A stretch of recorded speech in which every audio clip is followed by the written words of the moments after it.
everybody. Welcome back to Convocations for your first speaker of the series this semester, which doesn't usually happen, but this time it's actually me. So normally at this time in Convocation, like regular week, if you haven't been here before, I would be introducing the speaker. Hi, I'm Eric. How are you? But also, I'll often start by giving a couple announcements for those who are enrolled in the class. For those who are not enrolled in the class, thanks for coming. I hope you can get something out of this. For those who are enrolled in the class for cultural events, there are a couple that are coming up. In fact, January 27th, there's a Spotlight CME concert. And then on the 28th, there's a Wind Symphony Concerto. I guess that means little concert. But these should be on the calendar on the website, but these are our options for your cultural events coming up.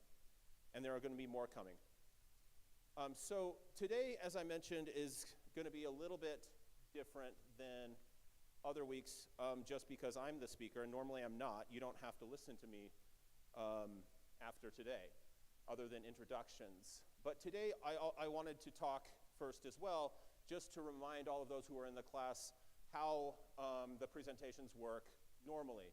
So again, I'd introduce the speaker. The speaker would give the presentation. Afterwards, there will be time for questions and answers. And we're going to do that today. So while I'm speaking and while anybody else is speaking later on in the semester, be thinking about questions that you might want to ask, because there will be some time at the end to talk about them. So today, I'm presenting about some of my historical research, right? I'm a professor of history, and this research that I'm presenting on is about a guy named Frank Gruard.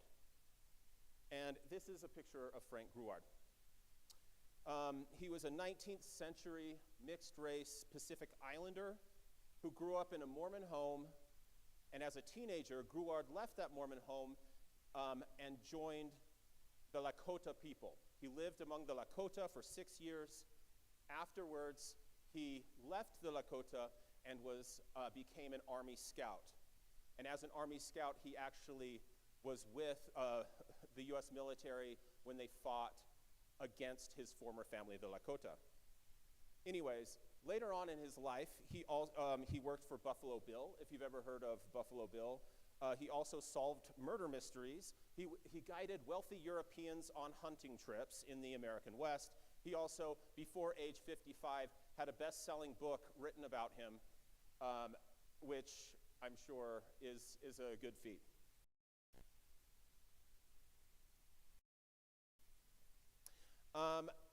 So, as a historian, the story of Frank Gruard actually brings up a lot of interesting questions for me.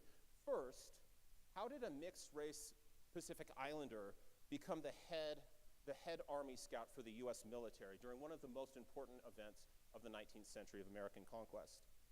Second is, how did an outsider like Gruard manage to be adopted into an indigenous American society and live with them? And then maybe third question I ask right off the bat is, what made him want to leave the family that adopted him and then go and actually fight against his own family?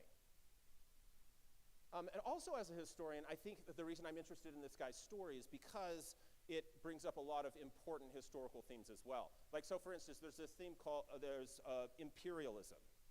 And imperialism, I'm sure a lot of you have talked about this in some of your classes, but recently there's a historian that has claimed that the Lakota people, so an indigenous band, should actually be considered an empire. They had strong power and then expanded continually in the West. And this historian's name is Pekka Hämäläinen, and he's at Oxford University. And I think Gruard's an interesting case because if he lived both among the Lakota and the U.S. Army, he would be an interesting case to be able to compare both of these groups.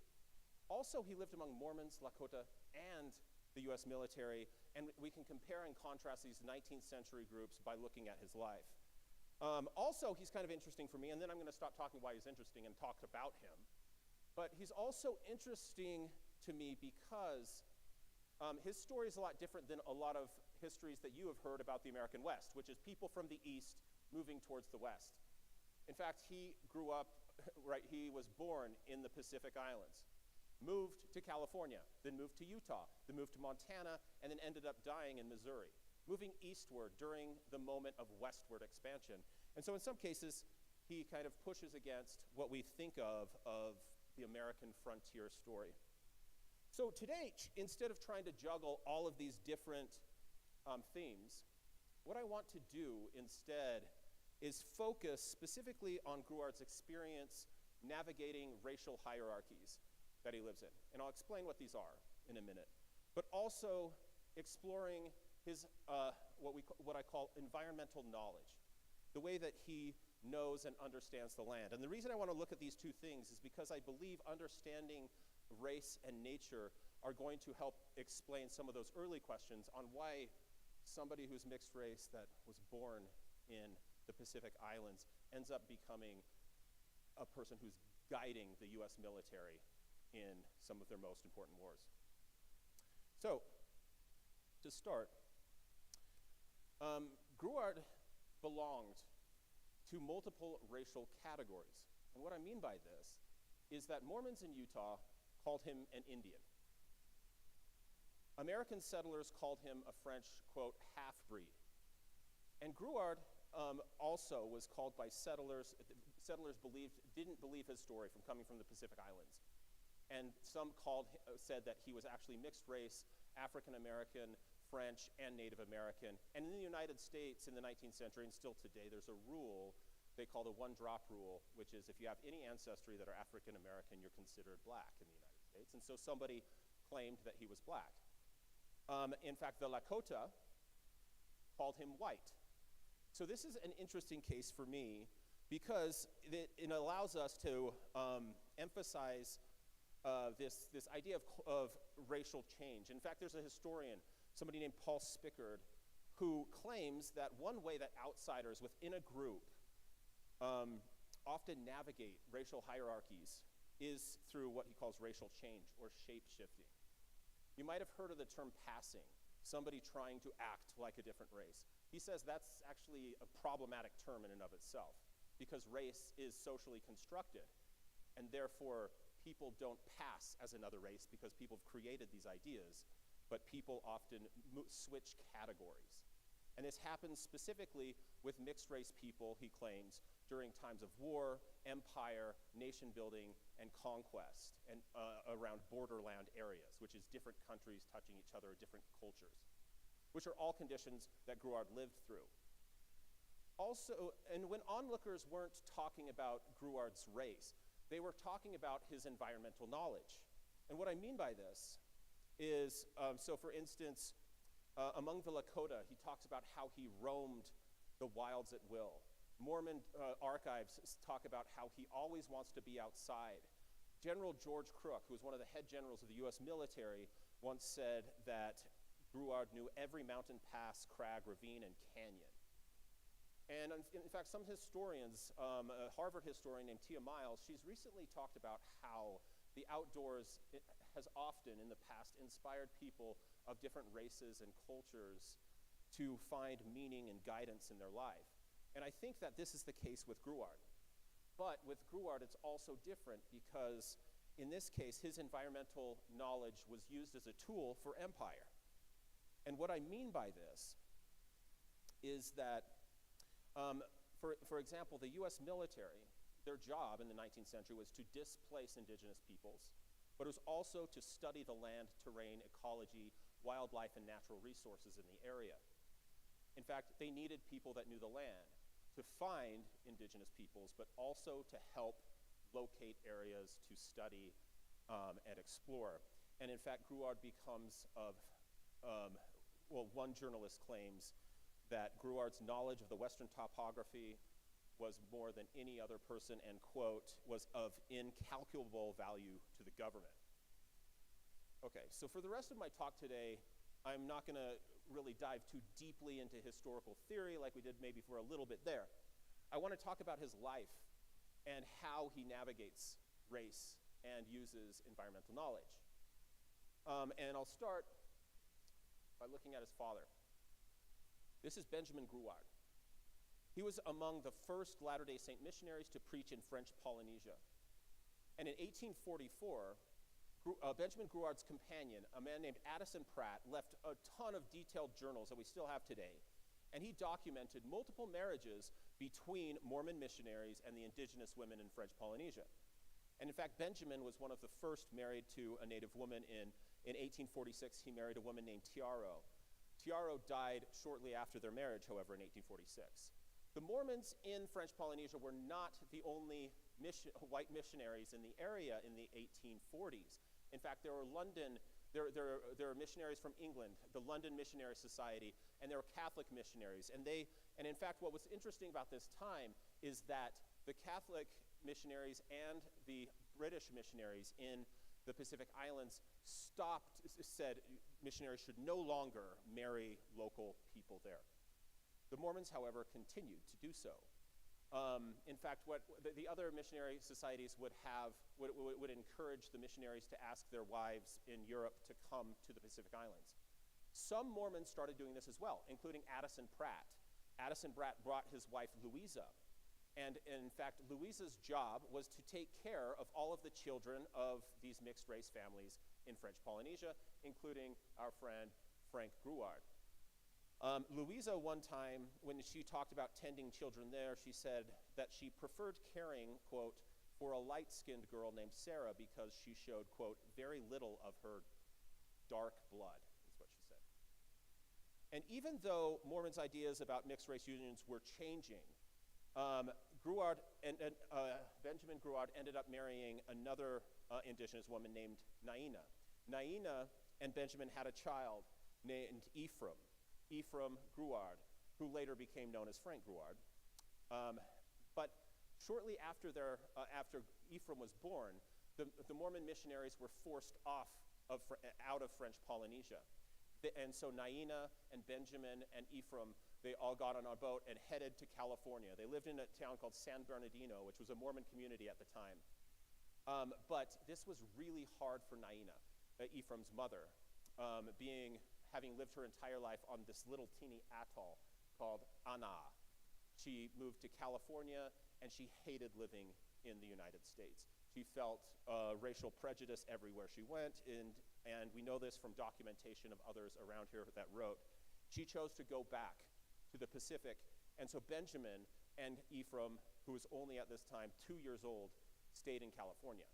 Benjamin, however, didn't really like taking care of his son, so he gave Ephraim up to adoption to Louisa Pratt, who we mentioned earlier, who was one of the female missionaries who also had to come back to Utah. So this is an image of Louisa Pratt. So he was adopted in 1856 officially, and his name became Ephraim Pratt instead of Ephraim Gruard. And so Ephraim Pratt, when he was 6 years old, with Louisa Pratt and her family, moved to Beaver, Utah. Raise your hand if you've ever been to Beaver, Utah. Okay, so all of you know what I'm talking about. This place was, Beaver is butted up closely next to the mountains and closely to I-15. I-15, however, in the 19th century was what's called the Old Spanish Trail. And in fact, you had people that would walk from up all the way from Idaho and Montana and go all the way to Southern California, and they'd cross on I-15, kind of like we still can do today. But I think it's worth mentioning this. Ephraim spent much of his life outdoors. And in fact, the outdoors in these communities, a lot of you grew up in kind of Mormon-dominated Utah, but what's unique about this space is the lack of water. But these communities, the only way that they were able to exist is by irrigating water. In fact, there's one environmental historian, this guy named Donald Worcester, and Worcester called the Mormons in the 19th century, quote, the Lord's beavers, because they had to build ditches and dams to survive. And in fact, Gruard's early life, and the way we can think of this is the Mormons, in a sense, they even talked about using a scripture in the Old Testament where it says that, this is from the book of Isaiah, that God's people will make the desert blossom like a rose. And this was talked about among Mormons, the idea of changing the landscape to make it beautiful. And this is the type of place that Ephraim grew up in. So Ephraim spent most of his childhood outside, playing in dams, digging ditches, working in the fields, and exploring the mountains. But as Mormons changed the land, they also hoped to change the race of indigenous Americans. And what I mean by this is in the Latter-day Saint book of Scripture called the Book of Mormon, God cursed an ancient people called the Lamanites with dark skin. Church leaders taught that the Lamanites were ancestors of Native Americans. Yet the Book of Mormon promised that Native Americans could, through their righteousness, become, quote, this is from the Book of Mormon, white and delightsome, once again. In 1859, the year after the Pratts moved and settled in Beaver, Utah, Brigham Young, who was the president of the Church of Jesus Christ of Latter-day Saints at that time, gave a speech in Salt Lake City where he claimed that, quote, the Aborigines of this country are dark, loathsome, ignorant because of their sins. And then he said, but with religious conversion, cultural adoption, and bodily discipline, they will become white and delightsome again. So this religious ideology mentioned in the Book of Mormon and taught by Brigham Young created what we call a hierarchy of race, claiming that whiteness was linked to righteousness and that Mormon people were tasked to help Native Americans become white. And this, in fact, is similar to what happened large scale in the United States in what's called the Native American, the Indian boarding school movement that was led by somebody with the last name Pratt, Richard Henry Pratt, who was famous for saying that his job on Native American boarding schools was, quote, to kill the Indian to save the man. And this is an image of a Navajo boy from Carlisle Indian School when he arrived. This is the picture that was taken. And after he left, this was the picture that was taken of him. And so this larger project of what they called racial redemption is very similar to what happened in Frank Gruard's life. So, and Ephraim at the time, right? Ephraim Pratt at the time. Ephraim's adopted mother, Louisa, who we had up here before, she took this task seriously. In fact, in her diary, she wrote how she often physically punished Gruard for his own good. Louisa noted how she hoped to rid him of his, quote, habits of his race. She believed it necessary, quote, to punish him severely, to break him of his prominent, as she said, quote, Indian traits.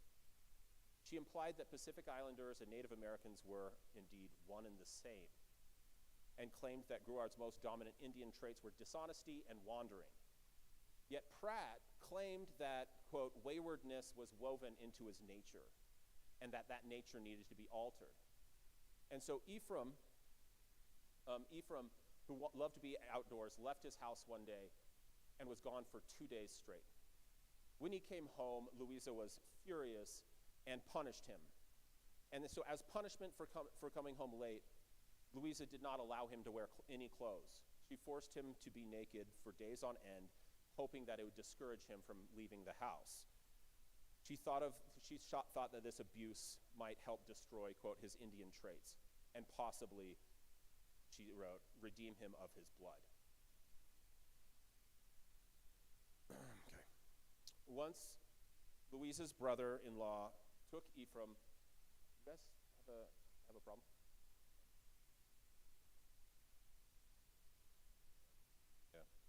It's sad. Absolutely. Once Louisa's brother-in-law took Ephraim by the hair of his head and with a stick in his hand administered severe blows. The man blamed Ephraim for a mess that was in his garden. Later, it became apparent that the man's sheep had caused the mess, but Louisa in her diary never asked for a redress for the abuse. In fact, she just noted that Ephraim, quote, ever after would refuse to work in the man's yard.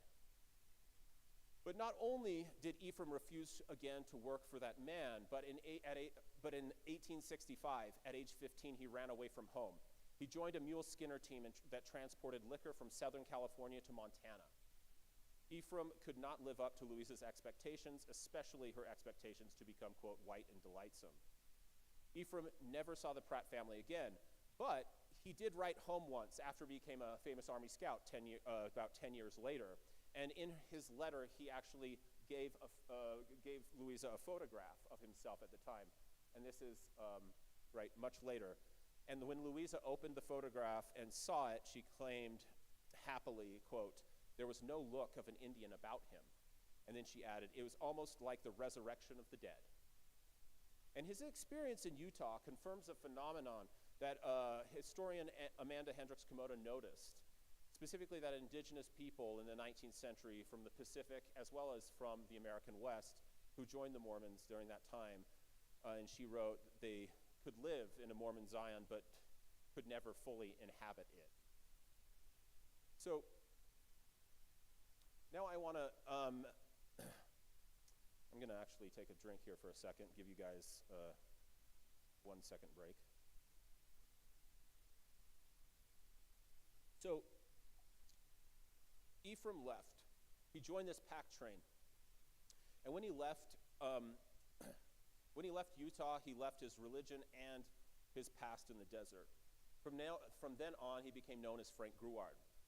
In Montana, because he would travel up and down, he got a more steady job. He worked for the Pony Express, and he was stationed in areas that were considered dangerous for most riders. In the area during the mid-1860s, the Lakota, Blackfeet, and Crow nations were often at war with each other. And from 1866 to 1868, the U.S. military and the Lakota were actually fighting each other as well. So Gruard walked on dangerous paths, but loved being outdoors. While he was delivering mail in 1869, the Hunkpapa band of the Lakota, who was led by Chief Sitting Bull, was hunting in the region. Because of the cold weather, Gruard was wearing a big buffalo overcoat, and this is his quotes, buffalo mitts and buffalo leggings and moccasins. Later on, he would wear his buffalo coat much later, and this is an image of him. And he was wearing this while traveling through the area. The Lakota attacked him. He remembered, he said, "I could not understand a word they said. One man was trying to get off my coat, and the other one was trying to shoot me." Sitting Bull, who led the party, watched on horseback. He eventually got off his horse, stopped the man with the gun from shooting Gruard. And Gruard was then placed in captivity, but Sitting Bull eventually adopted the Polynesian-born Pony Express rider. Sitting Bull named Gruard Standing Bear because when he was captured, Sitting Bull thought that Gruard, in his buffalo robes, looked like a bear grabbing its prey. And Gruard always said that Sitting Bull had a sense of humor, and his name, in fact, was kind of a joke. But the rest of the Hunkpapa band always called him the Grabber, which is what they called bears. And specifically in Lakota, it was called his name was Yugata, which meant the Grabber. And after the Lakota believed that Gruard had proven his loyalty to the band, they considered him Lakota. In fact, Sitting Bull had also adopted other people. So Gruard wasn't the only person who was adopted into the Hunkpapa band. In fact, one of the greatest warriors was adopted by Sitting Bull as a very young man, somebody who is known as Little Assiniboine. And Little Assiniboine was actually placed in charge of taking care of Gruard when he was adopted. And one time, Little Assiniboine told Gruard that it was, so he said, Little Assiniboine told Gruard that some people in the band, when Sitting Bull brought him in, wanted to kill him after he was captured, but it was Sitting Bull who stood up and said, and I actually have kind of an iconic picture of Sitting Bull. Sitting Bull said, quote, "The captive is resting on the robes that Sitting Bull has taken with his own hands from the buffalo, and it is my will that this captive shall not die." And then he continued, "When Little Assiniboine was taken from his people, it was Sitting Bull who bore him into his lodge and made him his brother." And Sitting Bull convinced the others that the Hunkpapa band and Gruard's, to the others in the Hunkpapa band, that Gruard's life, like that of Little Assiniboine, was a very good investment. And in fact, others in the Lakota band, a man named White Bull, who was actually Sitting Bull's nephew, once remembered how Sitting Bull would often call Gruard his brother. And so Gruard lived actually with Sitting Bull's mother and his sister in the same lodge for about 5 years. And the question of his previous racial identity, because, I mean, the Lakota did not know other people from the atoll of Anaa. Nobody did, right, in the American West at the time. But his racial identity seemed to matter almost not at all. Gruard would even follow his brother on bison hunts. So Sitting Bull on bison hunts and into battle against rival indigenous nations. Gruard was praised among the Hunkpapa for his ability to hunt, especially to shoot deer and bison from long distances. Gruard was allowed to roam as he pleased and often hunted alone. Hunting became increasingly important at this time as buffalo herds diminished. And so this is an image of what is actually happening in the American West at the time, because in 1868, the old Civil War hero William T. Sherman was the head of the Army at this time, and he incentivized market hunters to kill as many bison as possible throughout all of the Great Plains, Rocky Mountain region. And in fact, one of his generals explained the policy to other people, and he explained by saying, well, every buffalo dead is an Indian gone. And so part of the Native American policy was to get rid of bison, and Gruard was very important because he was very good at still locating and hunting. Gruard told one journalist that during these moments alone searching for bison herds, that he was able to acquire, quote, a thorough and intimate knowledge of every mountain, pass, crag, ravine, and canyon in the great stretch of that country. He also learned how and why the Lakota moved their camp according to the season. And Gruard learned, of course, how to speak and sign fluently in Lakota. He usually felt treated well, and he actually showed little desire to leave his adoptive family. This is an image actually shortly after Gruard left, but this is of Gruard. This is of Sitting Bull, his mother, and his sister here. And once Gruard actually he told his adoptive family, so these people, that he really missed the taste of bread, because the Lakota ate mostly meat and fruit. And shortly after he mentioned this, though, he woke up to the smell of freshly baked bread, because Sitting Bull's sister, White Cow, White Cow had prepared a loaf of bread for him. Later, Gruard found out that White Cow traded a mule worth $250 for less than a third of a bag of flour just to please her adopted brother. Around 1874, however, Gruard itched for contact with others outside of the Hunkpapa band. Once he left his band to visit the Fort Peck trading post that was manned by white government agents, most likely just to speak English again. But knowing that Sitting Bull would disapprove this action, and would disapprove this action for anybody in the Hunkpapa band, Gruard told his brother that he was going hunting. And when Sitting Bull learned that he lied, he was furious. Gruard claimed that his adoptive brother, in an angry rage, screamed at him, demanding to know, quote, if he was now inclined towards the whites. Gruard did not respond. In reaction, Sitting Bull said, quote, that he should have killed him when they found him. Gruard learned from his life, Gruard feared for his life at this moment, and he fled the Hunkpapa band. However, he did not go back to the trading post, nor did he go to any white settlement or government agency. Instead, he found a home among another band of the Lakota called the Oglala, who accepted him with open arms. In fact, it was Little Hawk, Crazy Horse's uncle. So Crazy Horse is another very famous Lakota chief for the Oglala. And he asked Gruard to stay with them, as they hoped tensions would cool between Gruard and Sitting Bull. But with the Oglala people, Gruard became close friends with the war chief Crazy Horse.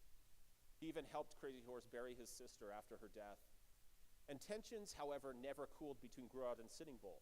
In fact, in the fall of 1875, Gruard wandered off the Oglala camp, and he entered the Red Cloud Agency, which was a reservation that already existed that many of the Lakota had gone to.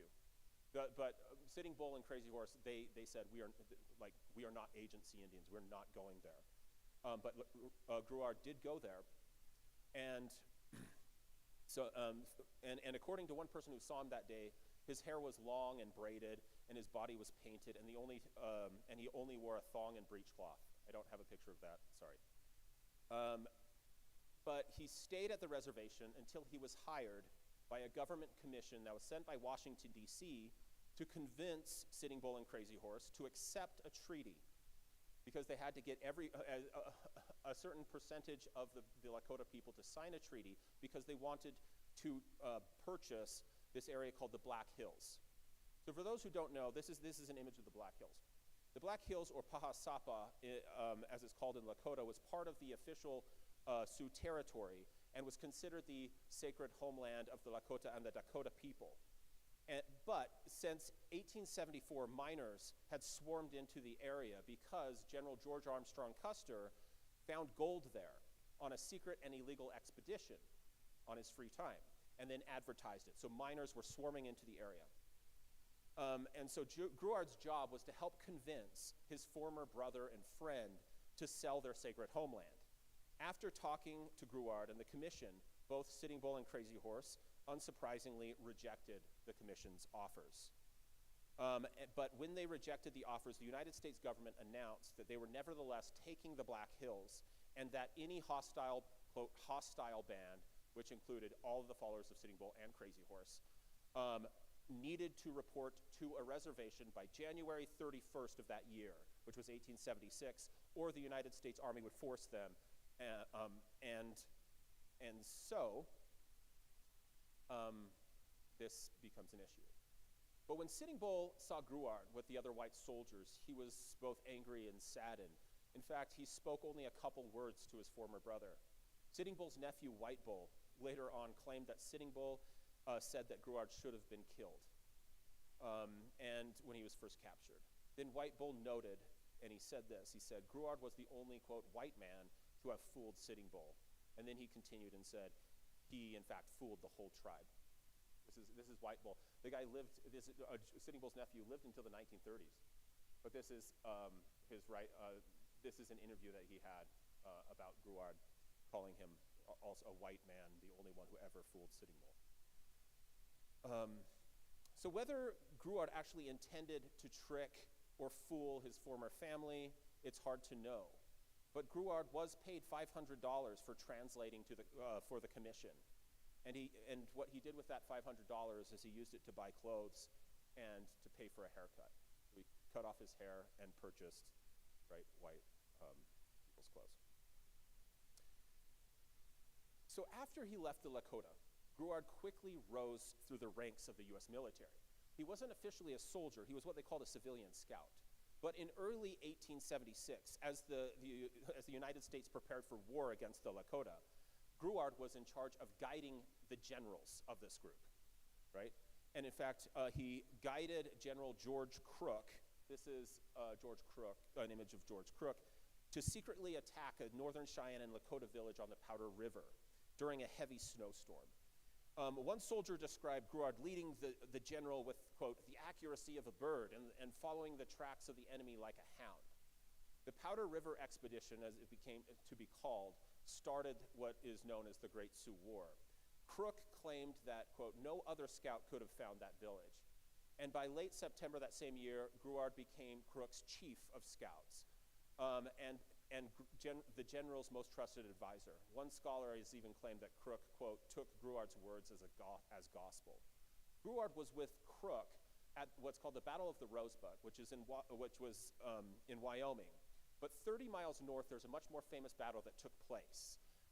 In fact, General George Armstrong Custer was asked to fight against Crazy Horse and Sitting Bull in what is often known as the Battle of Little Bighorn. The Lakota call it the Battle of the Greasy Grass. But in the Battle of Little Bighorn, Sitting Bull and Crazy Horse and his followers absolutely demolished the U.S. military. They killed Custer and all of his troops. And this was a massive victory for the Lakota. But what this meant is this happened almost the exact same day as the 100-year celebration of the signing of the Declaration of Independence. And when people heard about this, the U.S. government was willing to put any effort possible to end Lakota resistance. And the person who was in charge of doing this was General George Crook, because, of course, Custer was there. And so Gruard, and shortly after this, Crook was placed in charge of this whole operation. And this is what Crook wrote in a letter to one of his adjunct generals. He said, quote, he had no man that he could depend on except for Frank Gruard, because he knew all the signs of the trail and how the enemies would move, quote. So here's a picture of Gruard during the years when he's a scout, I guess playing with guns, something you guys shouldn't do. Okay, in multiple skirmishes After the Battle of Little Bighorn, Gruard led groups of Native American scouts who had already accepted reservation life to attack what they called hostile Native villages, mostly those who followed his former friends and family. In 1876, Gruard led 400 Native Americans from the Shoshone, Bannock, Pawnee, Cheyenne, and Lakota nations into a mixed Lakota and Cheyenne village in Wyoming. It's called the Battle of the Dull Knife Fight. But Gruard and the scouts attacked at dawn, firing into the lodges, forcing many to flee without their clothes or belongings. The battle resulted in the dozens of Native Americans freezing to death. Gruard claimed to have killed the leader of the village. Soldiers ransacked the village for food and supplies, and Gruard found items that were considered sacred to the Northern Cheyenne people. The army then burned those items. In the aftermath, one soldier claimed to have seen 11 children frozen to death. Another soldier had a nervous breakdown from guilt over what he did and what he saw, and other soldiers had to take his gun away because he made a botched attempt to shoot himself in the head.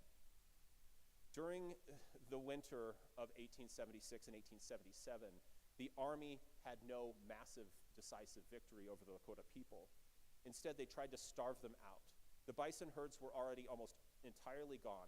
The army forced the Lakota into isolated areas during the winter months. And in May 1877, Crazy Horse, and this is the only, so Crazy Horse refused to ever have a picture taken of him. This was a drawing that was taken after his death when actually a couple Mormon missionaries visited Crazy Horse's family and asked them to describe what he looked like. And this is, I don't know, the best rendering I found. But anyways, in May 1877, Crazy Horse and his band decided it was futile to keep fighting. And so Crazy Horse officially capitulated and went into the agency. And George Crook's assistant, a guy named John Bourke, remembers going in the company of Frank Gruard to see Crazy Horse. And then Bourke remembered, quote, that Frank is the only one whom Crazy Horse seems to be glad to see. But the happiness of seeing his old friend soon faded, because in September 1877, Crook's first lieutenant, William Clark, was ordered to ask Crazy Horse if he would help the army fight against the Nez Perce people. The Nez Perce had left their reservation in Idaho and were heading towards Canada. And Gruard's job was to translate for Clark to Crazy Horse. And so we asked this question, and according to Lakota people who were in the room, Crazy Horse supposedly said that he would help the army, quote, fight until all the Nez Perce were gone. However, Gruard told Lieutenant Clark that Crazy Horse actually said that he would not go, and he, quote, would fight until there were no white men left.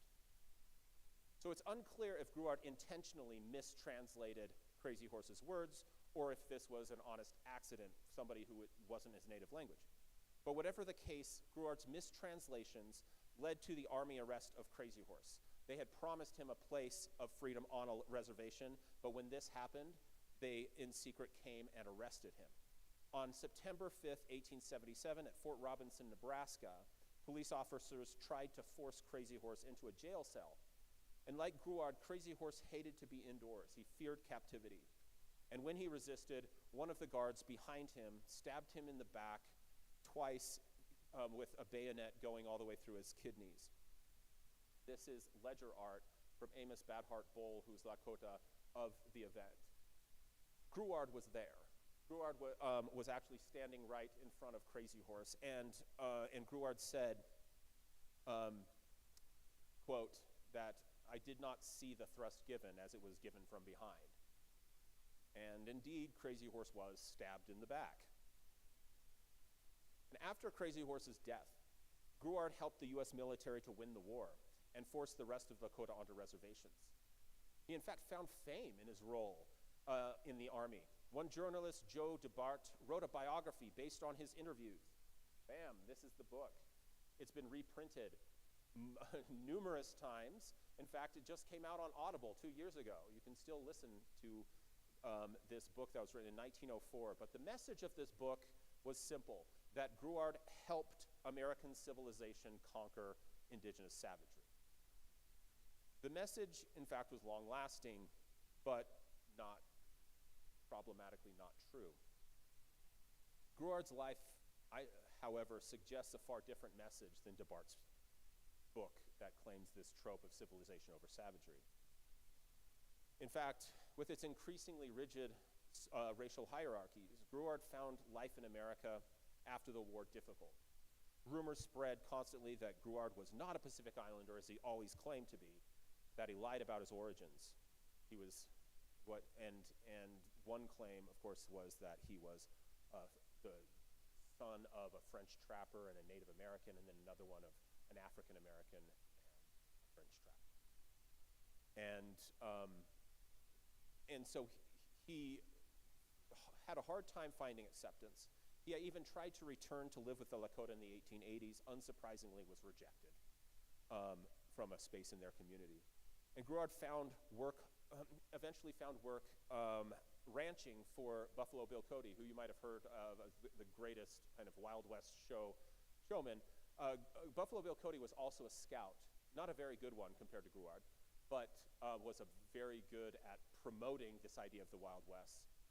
Cody hired Buffalo Bill hired Gruard to take care of his cattle, but eventually fired him because he spent too much money on food for the cows. Gruard eventually died of a lung ailment that was exacerbated by alcoholism at age 55. He was buried outside of St. Joseph, Missouri. This is his grave. And in fact, it was his profound knowledge of the outdoors that helped him survive. And in fact, this knowledge of the outdoors and being able to navigate, in a sense, these rigid racial hierarchies in these different groups that created this really kind of weird rags to riches story, maybe we could call it.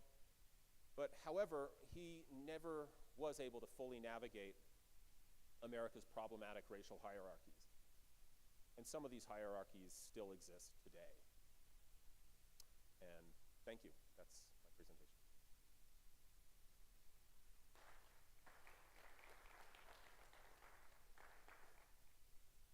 Okay, so we have about 5 minutes for questions. And this is going to happen every time. Maya and Lily have microphones, and for the live stream, it'd be great if you have any questions, right? Raise your hand, but also wait for the microphone before you ask them, if that's okay. Do we have any questions? We have a couple here, so let's, and over here. So let's, yeah, go ahead. Dr. Freeman, thanks for having us, and thanks for inviting my class. Really want to appreciate it. I wanted to just ask you, you mentioned that he was adopted. Yes. Right? Do you have in your research anywhere in there that this is actually it's a sacred ceremony that's performed? It's one of the 7 sacred Lakota ceremonies. It's called Hunkayapi. It's the making of family, because their construction socially is that you choose your family effectively, right? You're born into a family, of course, but you can actually choose family, and it's the choosing of family. And this happens all the time, and it can be a brother, it can be an uncle, it can be a father, it can be anybody really, a child, any different things. You can choose those relationships, right? Did you explore that in the research at all, and how Frank Gruard apparently completely violated this sacred ceremony by betraying his adopted brother? Well, I mean, it was obvious he violated that, and Sitting Bull made that very clear. The specific ceremony in and of itself, Gruard explains some of them, and I'll have to talk to you about specifically I'd love to. Those ceremonies, because he actually describes multiple ceremonies that he's gone through that he didn't fully understand. At least the way that he describes them, I don't know what it was, but we did this. Yeah. And so it'd be interesting to talk, but there's no, it is very clear, among Sitting Bull's family that he was Sitting Bull's brother. Yeah. Called him brother all the time. And that moment where he left Sitting Bull, right, repeated multiple times in multiple sources, I should have killed him. Yeah, I've been present for many of these ceremonies, and they're very, very powerful stuff. And when you mentioned it was done at his lodge, that's oh, and he lived in his mother's ceremony. lodge. He lived in Sitting Bull's mother and sister's lodge. Yeah, absolutely. Thank you. So maybe here and then here. Hi. Yeah? Okay, cool. I know we're looking at Frank Rhodes' grave right now, but I was just wondering, how long did he live and how did he die? Well, I just mentioned how he died. He died from most likely like pneumonia that was exacerbated by alcoholism. He lived till age 55. Thank you. Yeah. I guess this is more of a personal question, No but problem. would you consider him a hero or a villain in this whole? I mean, you did all this research. Well, that's great. That's a really good question. I would not consider him a hero. He is portrayed as a villain in almost. I mean, I think those two terms are too like right, two different sides. A little too black and white. I think he's human. I think he's entirely human, and he's been often portrayed as either a villain, right? Today, in most historiography, he's portrayed as the guy that betrayed Crazy Horse, right? For the Lakota, he's been a villain forever, since he left, right? But in the early 19th century, he was a hero for the U.S. military, right? They're like, yay, go, you helped us win the war against them, right? Like, the reality is, I think he is just like most people. And his choices had a lot more on them than most people did because of his circumstances. And I think it's unfair to, I mean, he did some bad things. He was also severely abused and hurt and scared most of his life. So, thanks for the question. That's difficult. Any other questions? Maybe one more up here. Lily up there. Yeah. And then afterwards, I'm more than happy to talk.